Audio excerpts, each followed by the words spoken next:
One thing I did have was laser beam focus. Work hard, never say never. There was nothing going to distract me. Growing up in New Jersey, these bars existed where there was an original music scene. When I was 16, 17, I remember playing the fast lane back in Asbury. Southside Johnny would be there, Bruce would be there, and all the Jersey guys that were around. Those were my heroes. I had this second cousin who owned a recording studio. I went there, and for 50 bucks a week was a gopher. Just being in a room around people that were making records, you couldn't help but learn something.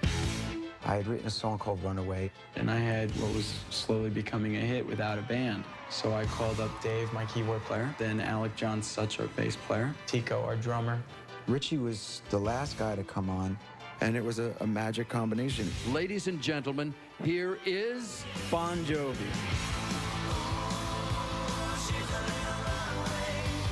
We couldn't be categorized so easily because we weren't heavy metal and we weren't pop. But by the third record, the formula gelled. You Give Love a Bad Name. As soon as that needle hit that record, our lives changed.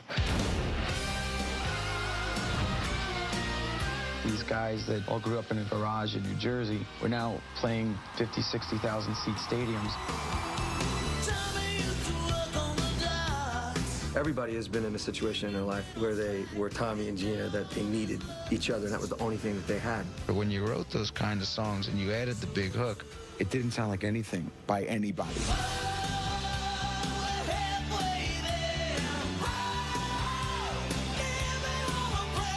We had the #1 single and the #1 album.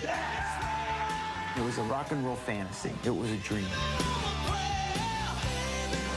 We were 5 dedicated people willing to do whatever they needed to do to make it happen.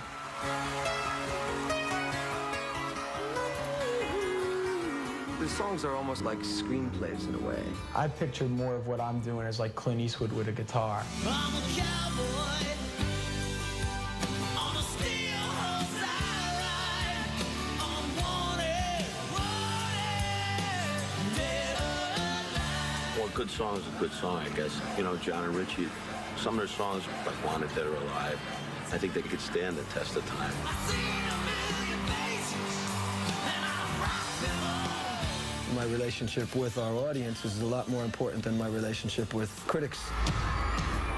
I don't want to preach that this is such a terrible place. I'd rather have you say, I enjoyed that song, it made me smile. Lay my hands on you. Lay your hands on me. A grand part of our appeal is its timeless, optimistic, uplifting music. I'll be there for you. These loud words I'll say to you.